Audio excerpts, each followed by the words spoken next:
श्री रामचंद्र जी के गुण समूह का प्रेम पूर्वक वर्णन करके मुनि नारद जी शोभा के समुद्र प्रभु को हृदय में धार कर जहां ब्रह्मलोक है वहां चले गए।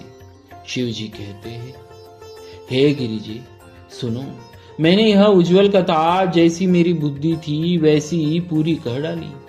श्री राम जी के चरित्र 100 करोड़ अथवा अपार है। श्रुति और शारदा भी उनका वर्णन नहीं कर सकते। भगवान श्री राम अनंत है, उनके गुण अनंत है। जन्म कर्म और नाम भी अनंत है।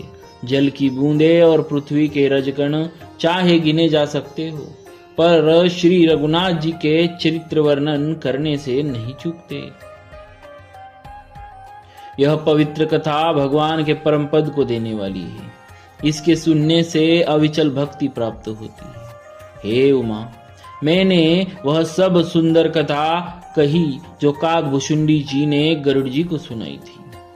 मैंने श्री राम जी के कुछ थोड़े से गुण बखान कर कहे हैं। हे भवानी, सो कहो, अब और क्या कहूँ। श्री राम जी की मंगलमयी कथा सुनकर पार्वती जी हर्षित हुई और अत्यंत विनम्र तथा कोमल वाणी बोली, हे त्रिपुरारी, मैं धन्य हूँ, धन्य धन्य हूँ जो मैंने जन्म मृत्यु के भय को हरण करने वाले श्री राम जी के गुण चरित्र सुने। हे कृपाधाम, अब आपकी कृपा से मैं कृत्य कृत्य हो गई। अब मुझे मोह नहीं रह गया। हे प्रभु, मैं सच्चिदानंद घन प्रभु श्री राम जी के प्रताप को जान गई। हे नाथ, आपका मुख रूपी चंद्रमा श्री रघुवीर की कथा रूपी अमृत बरसाता है। हे मतिधीर, मेरा मन कर्णपुटों से उसे पी कर तृप्त नहीं होता।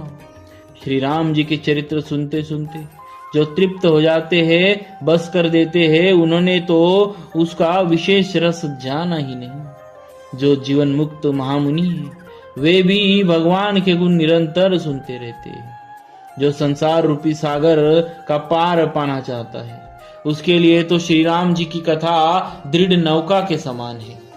श्री हरि के गुण समूह तो विषयी लोगों के लिए भी कानों को सुख देने वाले और मन को आनंद देने वाले हैं। जगत में कान वाला ऐसा कौन है जिसे श्री रघुनाथ जी के चरित्र न सुहाते हो। जिन्हें श्री रघुनाथ जी की कथा नहीं सुहाती, वे मूर्ख जीव तो अपनी आत्मा की हत्या करने वाले हैं। हे नाथ, आपने श्री रामचरित मानस का गान किया, उसे सुनकर मैंने अपार सुख पाया। आपने जो यह कहा कि यह सुंदर कथा काकभुशुंडी जी ने गरुड़ जी से कही थी, सो कौवे का शरीर पाकर भी काकभुशुंडी जी ज्ञान वैराग्य और विज्ञान में दृढ़ है। उनका श्री राम जी के चरणों में अत्यंत प्रेम है और उन्हें श्री रघुनाथ जी की भक्ति भी प्राप्त है। इस बात का मुझे परम संदेह हो रहा है। हे त्रिपुरारी, सुनिए, हजारों मनुष्यों में कोई एक धर्म के व्रत का धारण करने वाला होता है और करोड़ों धर्मात्माओं में एक विषय से विमुख, विषयों का त्यागी और वैराग्य परायण होता है। श्रुति कहती है कि करोड़ों विरक्तों में कोई एक ही सम्यक यथार्थ ज्ञान को प्राप्त करता है और करोड़ों ज्ञानियों में कोई एक ही जीवन मुक्त होता है। जगत में कोई विरला ही ऐसा जीवन मुक्त होगा। हजारों जीवन मुक्तों में भी सब सुखों की खान ब्रह्म में लीन विज्ञानवान पुरुष और भी दुर्लभ है। धर्मात्मा, वैराग्यवान, ज्ञानी, जीवन मुक्त और ब्रह्मलीन, इन सब में भी हे देवादिदेव महादेव जी, वह प्राणी अत्यंत दुर्बल है जो मद और माया से रहित होकर श्री राम जी की भक्ति के परायण हो। हे विश्वनाथ, ऐसी दुर्लभ हरि भक्ति को कौवा कैसे पा गया, मुझे समझा कर कहिए। हे नाथ, कहिए, ऐसे श्री राम परायण, ज्ञान निरत, गुणधाम और धीर बुद्धि भुशुंडी जी ने कौवे का शरीर किस कारण पाया? हे कृपालु, बताइए, उस कौवे ने प्रभु का यह पवित्र और सुंदर चरित्र कहाँ पाया? और हे कामदेव के शत्रु, यह भी बताइए, आपने इसे किस प्रकार सुना? मुझे बड़ा भारी कौतूहल हो रहा है। गरुड़ जी तो महान ज्ञानी, सद्गुणों की राशि, श्री हरि के सेवक और उनके अत्यंत निकट रहने वाले उनके वाहन ही है। उन्होंने मुनियों के समूह को छोड़कर कौवे से जाकर हरिकथा किस कारण सुनी? कही काकभुशुंडी और गरुड़, इन दोनों हरिभक्तों की बातचीत किस प्रकार हुई? पार्वती जी की सरल सुंदर वाणी सुनकर शिव जी सुख पाकर आदर के साथ बोले, हे सती, तुम धन्य हो, तुम्हारी बुद्धि अत्यंत पवित्र है।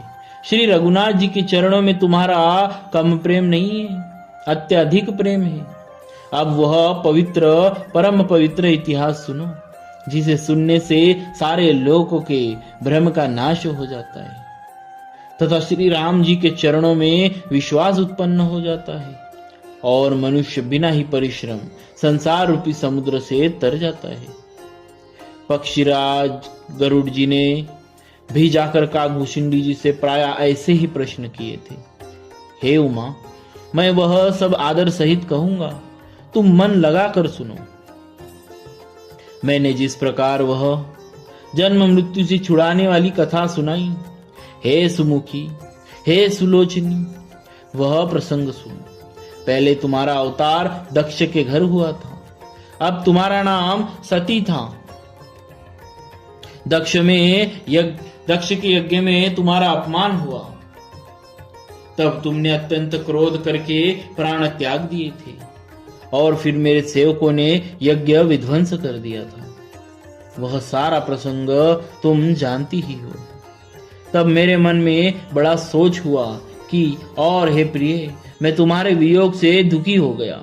मैं विरक्त भाव से सुंदर वन, पर्वत, नदी और तालाबों का कौतुक दृश्य देखता फिरता था। सुमेरु पर्वत की उत्तर दिशा में और भी दूर एक बहुत ही सुंदर नील पर्वत है। उसके सुंदर स्वर्णमय शिखर है। उनमें से 4 सुंदर शिखर मेरे मन को बहुत ही अच्छे लगे। उन शिखरों में एक एक बरगद, पीपल, पाकर और आम का एक एक विशाल वृक्ष है। पर्वत के ऊपर एक सुंदर तालाब शोभित है, जिसकी मनियों सी की सीढ़ियां मन देखकर मन मोहित हो जाता है। उसका जल शीतल, निर्मल और मीठा है। उसमें रंग बिरंगे बहुत से कमल खिले हुए हैं। हंसगण मधुर स्वर से बोल रहे हैं और भौरे सुंदर गुंजार कर रहे हैं। उस सुंदर पर्वत पर वही पक्षी काकभुशुंडी जी बसता है। उसका नाश कल्प के अंत में भी नहीं होता।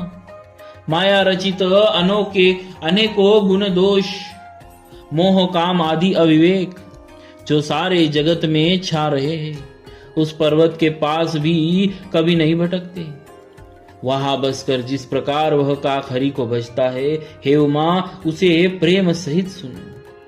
वह पीपल के वृक्ष के नीचे ध्यान धरता है, पाकर के नीचे जप यज्ञ करता है, आम की छाया में मानसिक पूजा करता है।